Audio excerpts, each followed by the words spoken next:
La maestra de mi hija me llamó aparte y me dijo, su hija ha estado haciendo unos dibujos que me preocupan. Dice que su papá tiene un cuarto especial en el sótano. Se me fue el alma al piso al ver la cara seria de la señora Patterson. Emma apenas tenía 7 años. Iba en segundo de primaria y siempre la había considerado mi niña dulce e imaginativa. ¿Qué clase de dibujos?, pregunté casi en susurro. La señora Patterson me llevó a su escritorio. Sacó una carpeta manila, donde se leía el nombre de Emma en letras bien grandes y claras. Y de ahí sacó 3 dibujos que me dejaron helada. En el primero se veían monitos de palitos en lo que parecía un sótano, con cadenas dibujadas en las paredes. En el segundo, un hombre muy parecido a mi esposo David estaba junto a lo que parecía una jaula. El tercero era el peor. Se veía a una niña llorando mientras una figura muy alta se acercaba a ella en un cuarto oscuro. Emma me contó que estos son del cuarto especial de su papá, donde lleva a sus amigos, me dijo la señora Patterson con mucha cautela. Me comentó que está en el sótano y que a ella no le dejan bajar ahí. Sentí que me iba a desmayar. Es cierto que David tiene un taller abajo, donde arregla muebles antiguos, pero Emma ha bajado muchas veces. Le encanta ver cómo lija las cómodas viejas o pinta sillas. No había nada extraño. Tiene que ser una confusión, balbucé, temblando y mirando otra vez los dibujos. David jamás. Es un papá increíble. Emma lo adora. La señora Patterson me miró con comprensión, pero en sus ojos había firmeza. Por ley, tengo que dar aviso al DIF.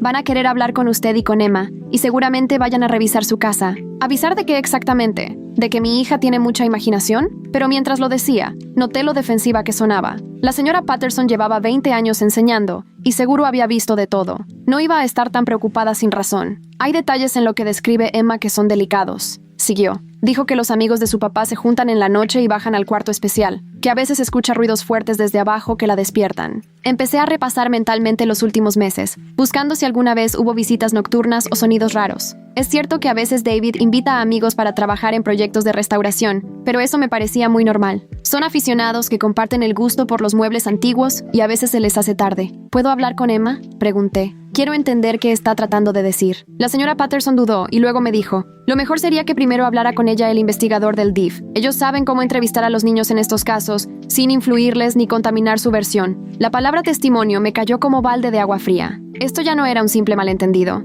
Era una investigación que podía destrozar a mi familia. Manejé de regreso a la casa como en automático, apretando el volante hasta que los nudillos se me pusieron blancos. ¿Cómo le iba a decir a David que nuestra hija lo estaba señalando de algo tan grave? ¿Cómo le iba a explicar esto a Emma sin que pensara que había hecho algo malo? Al llegar, la camioneta de David ya estaba en la entrada. Había llegado temprano de la chamba, seguramente para estar con Emma antes de cenar. Se me hizo un nudo en la garganta al verlos por la ventana de la cocina, él ayudándole con la tarea en la mesa. Ellos son mi vida, lo que más quiero en el mundo. Tenía que haber una explicación lógica. ¿Cómo te fue en la junta con la maestra?, preguntó David sin despegar la vista de la hoja de matemáticas de Emma. La señora Patterson me dijo que querías platicar del avance de Emma. Fijé la mirada en Emma antes de contestar. Todo bien. Solo algunas preguntas sobre sus trabajos de arte. Emma dejó de colorear y me miró con carita seria. ¿Estoy en problemas?, preguntó muy bajito. No, mi amor. Claro que no. Pero la señora Patterson quería saber de los dibujos que hiciste del taller de tu papá. En ese momento, David levantó la vista, extrañado. ¿Dibujos de mi taller? ¿Y eso qué tiene de raro? El labio de Emma empezó a temblar. No debía contarlo del cuarto especial, pero la señora Patterson me preguntó y me dio miedo.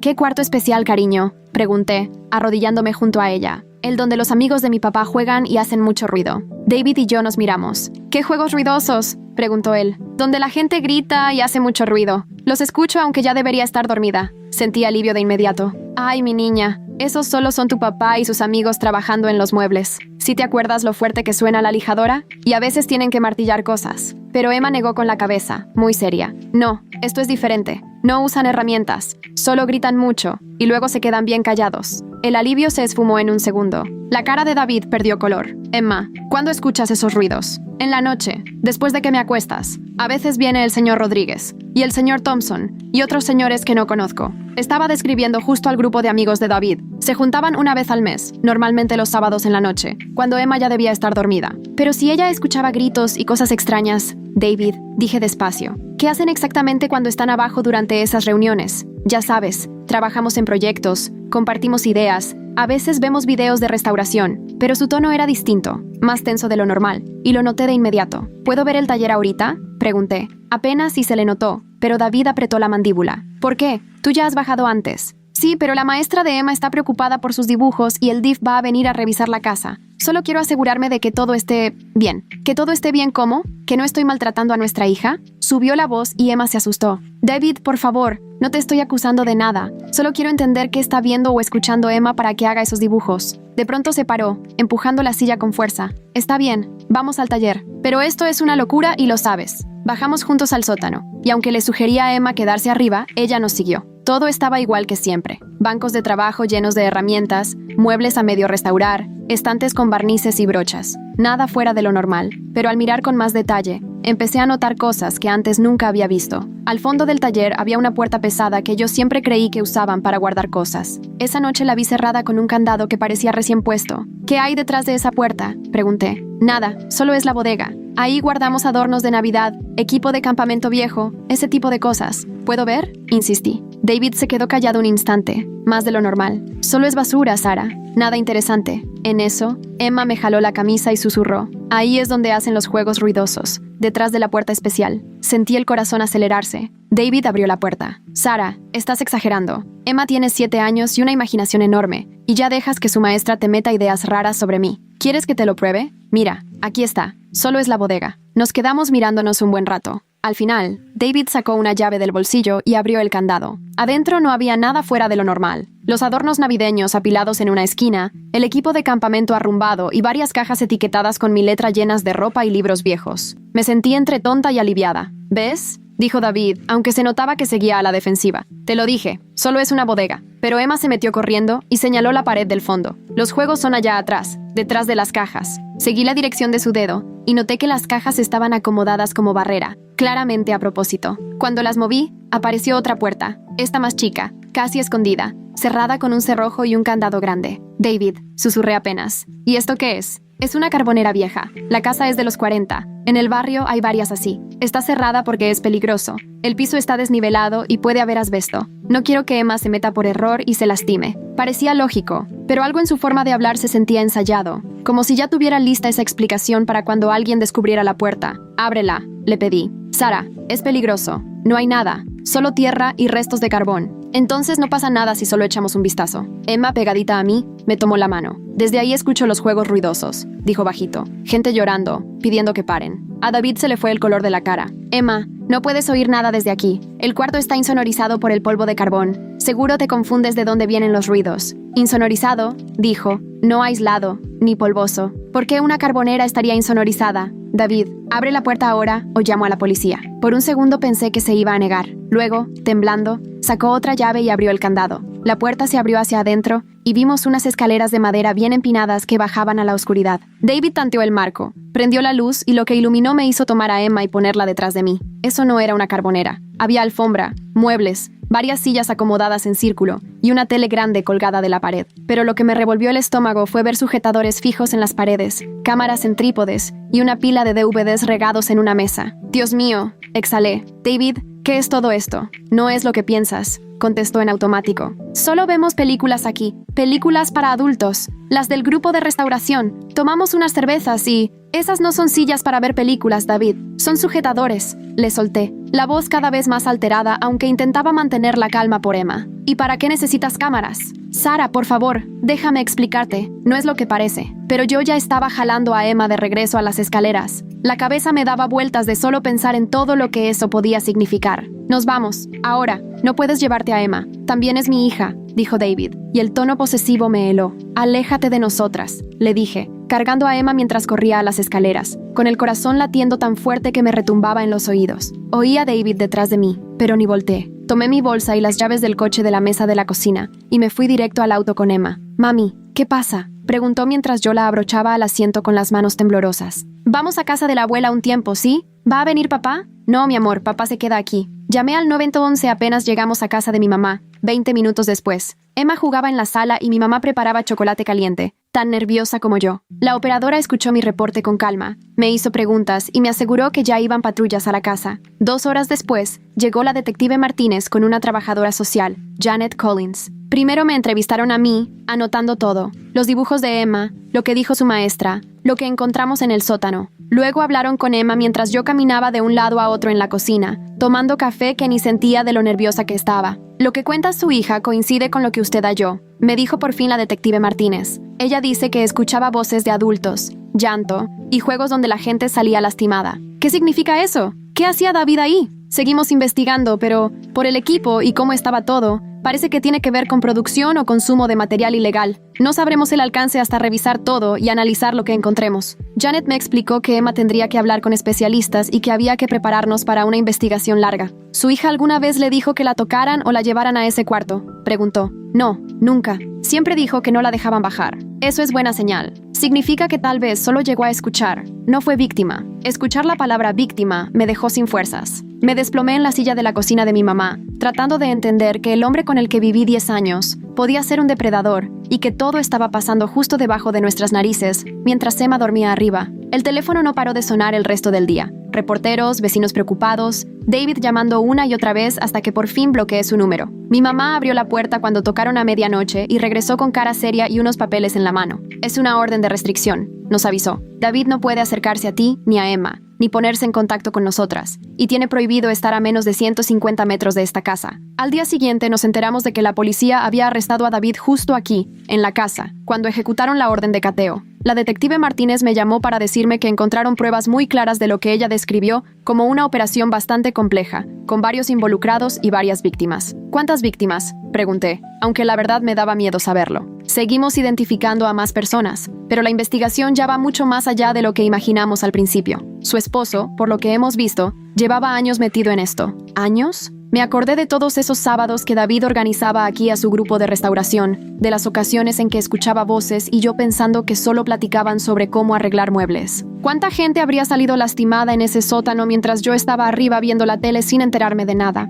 Aquella semana, Emma empezó a tener pesadillas. Se despertaba llorando por los ruidos fuertes y porque en sus sueños la gente pedía ayuda. La psicóloga infantil que recomendó mi mamá nos explicó que era normal que los niños presentaran síntomas de trauma, aun si no habían sido víctimas directas. Ella se dio cuenta de que algo estaba mal, nos dijo la doctora Kim en la primera consulta. Los niños notan perfectamente las cosas raras en los adultos, aunque no sepan explicarlas. La entrevista forense se hizo en un cuarto preparado para niños, que parecía más bien zona de juegos que oficina. Yo observaba a través del vidrio de una sola vista, mientras la especialista conversaba con Emma sobre sus dibujos y lo que había escuchado en la casa. Emma fue muy clara y constante, contando los ruidos y voces que escuchó durante meses. Cuando la entrevistadora le preguntó si su papá alguna vez la había lastimado o tocado de forma inapropiada, Emma negó con la cabeza, muy segura. Mi papá me decía que nunca debía entrar al cuarto especial. Me advirtió que era peligroso para niñas chiquitas. La entrevistadora y yo cruzamos miradas por el espejo. Quizá esa advertencia fue lo único que la salvó de convertirse en víctima directa. Una semana más tarde, la detective Martínez me llamó con una actualización que me revolvió el estómago. Hasta el momento hemos identificado a 12 víctimas de entre 16 y 25 años. Su esposo formaba parte de una red que traficaba con jóvenes vulnerables para producir contenido ilegal. ¿Traficaba?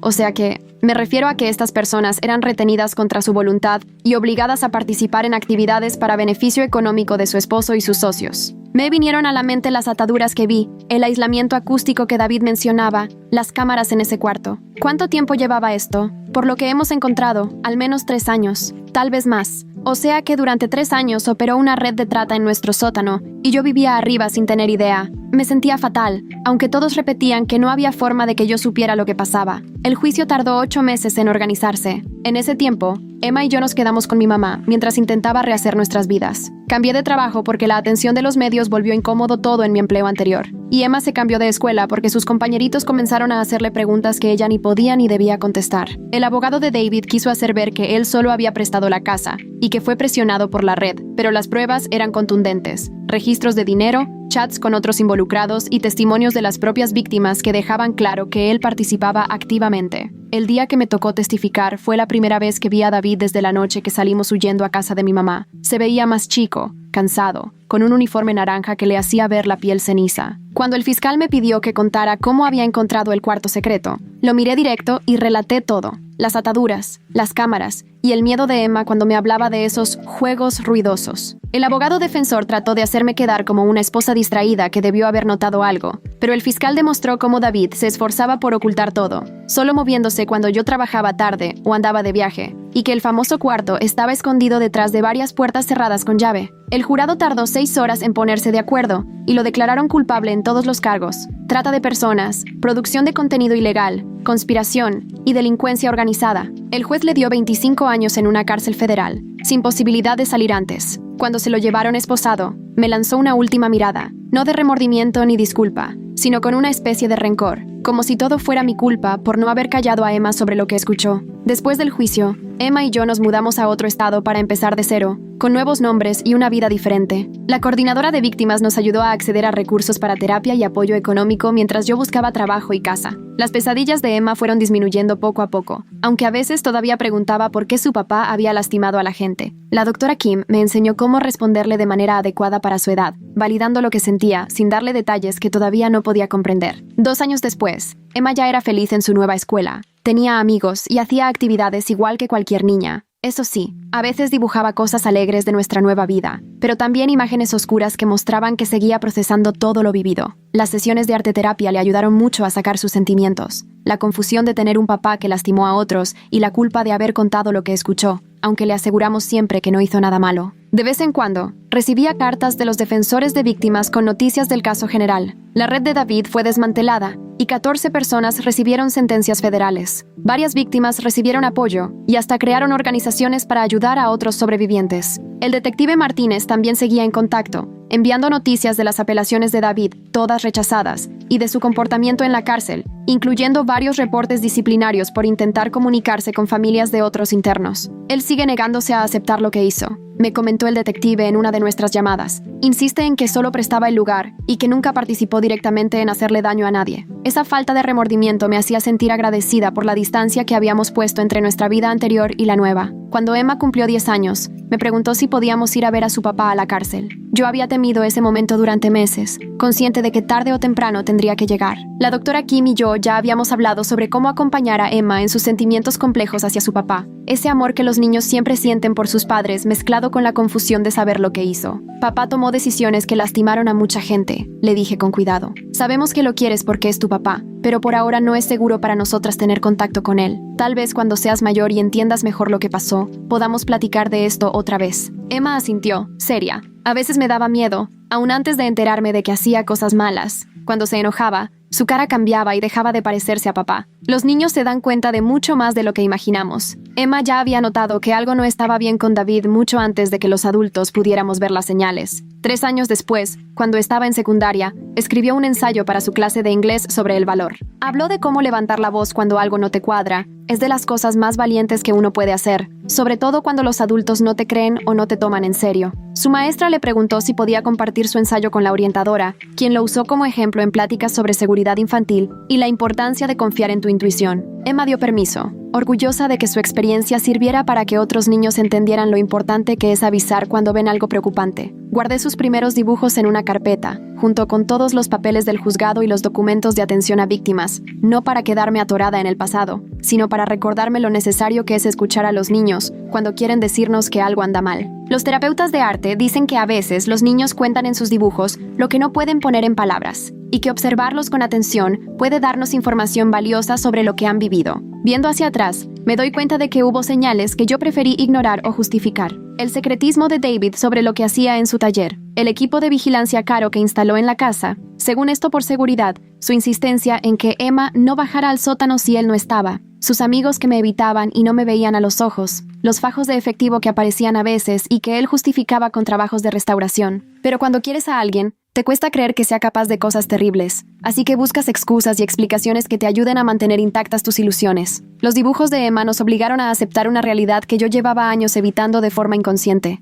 La coordinadora de servicios a víctimas me dijo en una sesión que muchos familiares de personas involucradas en delitos, como la trata, experimentan un trauma indirecto, culpa, vergüenza y la sensación de que debieron haberse dado cuenta antes. Me explicó que personas como David son muy hábiles para llevar una doble vida y mantener la apariencia de normalidad mientras esconden sus delitos. Tu esposo no falló por descuidado al ocultar lo que hacía, me dijo.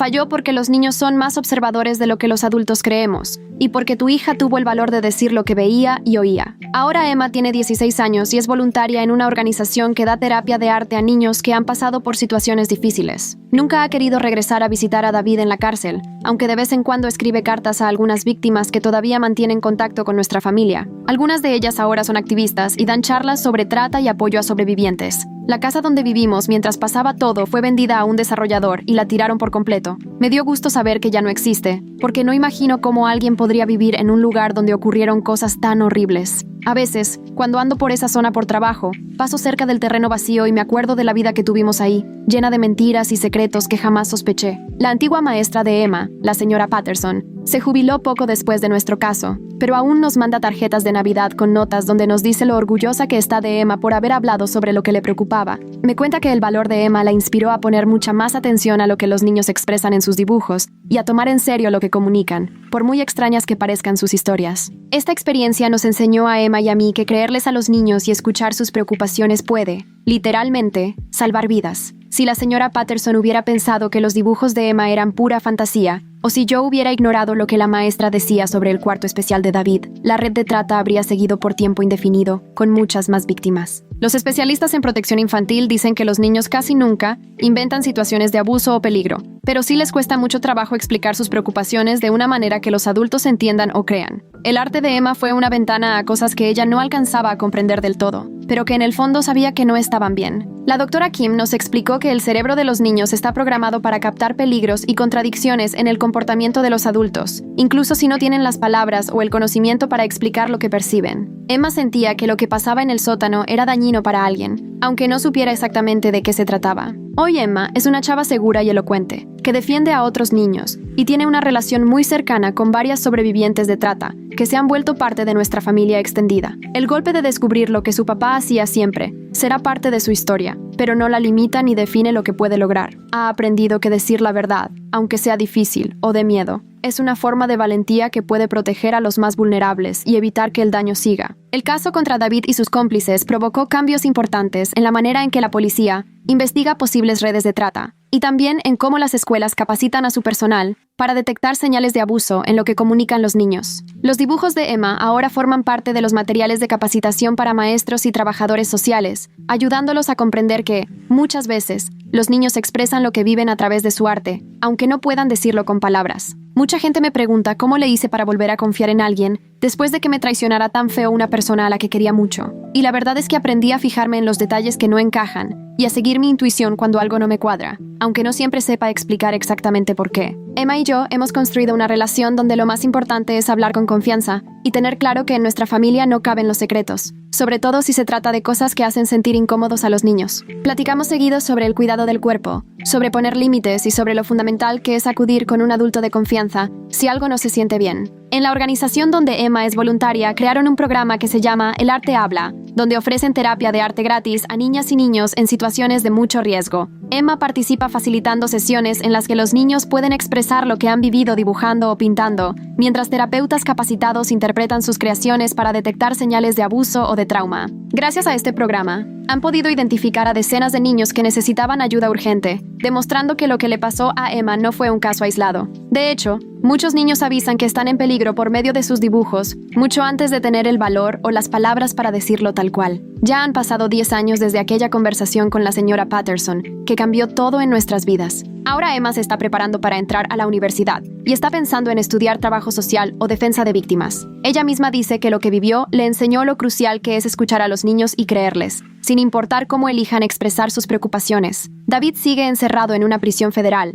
y por la condena que tiene, lo más seguro es que nunca salga, ya que no tiene derecho a libertad condicional. Ha intentado buscar contacto con nosotras por medio de otras personas, pero decidimos no responderle, siguiendo el consejo de los servicios para víctimas, y también porque queremos seguir adelante sin que él tenga ninguna influencia en nuestras vidas. La red de trata en la que él estaba metido fue completamente desmantelada, aunque las autoridades saben que hay más operaciones parecidas que siguen aprovechándose de gente vulnerable en todo el país. El caso de Emma ayudó a mejorar los protocolos para identificar estos delitos y dar apoyo a las víctimas, pero la lucha contra la trata de personas sigue siendo un reto enorme que exige que todos, autoridades y comunidad, estemos al pendiente. Ahora Emma lleva un diario donde escribe sobre lo que ha vivido y sobre su deseo de ayudar a otros niños. Algunas de sus anotaciones las ha compartido con la orientadora de su escuela y con su terapeuta, y varias se han utilizado en pláticas sobre seguridad infantil y recuperación del trauma. Sus palabras son un recordatorio muy fuerte de que los niños tienen mucho que decir sobre lo que les pasa, y que los adultos estamos obligados a escuchar con atención y responder como se debe. Si me pongo a recordar, no puedo dejar de agradecerle a la señora Patterson por atreverse a reportar lo que notó, aunque seguramente sabía que iba a causar muchísimos problemas en mi familia. El hecho de que tomara en serio el dibujo de Emma y siguiera los protocolos correctos literalmente salvó vidas y evitó que muchas más personas fueran víctimas en ese sótano. Maestros, entrenadores, orientadores y en general todos los adultos que trabajan con niños son quienes primero pueden detectar el abuso y la explotación, y el que se animen a actuar cuando algo no les parece bien puede ser la diferencia entre que un niño siga siendo víctima o esté a salvo. La historia de Emma sigue inspirando a quienes luchan por cambiar políticas para proteger mejor a los niños y apoyar a quienes ya han pasado por algo así. Su valentía al hablar de los ruidos extraños que escuchaba en nuestro sótano siempre será recordada como el principio del fin para esa red criminal y lo que llevó justicia a las víctimas. A veces los niños nos advierten del peligro de formas que ni imaginamos. Hazle caso a tu intuición. Escucha a los niños. Suscríbete para conocer más historias que nos recuerdan lo importante que es no ignorar ese presentimiento cuando algo no nos checa.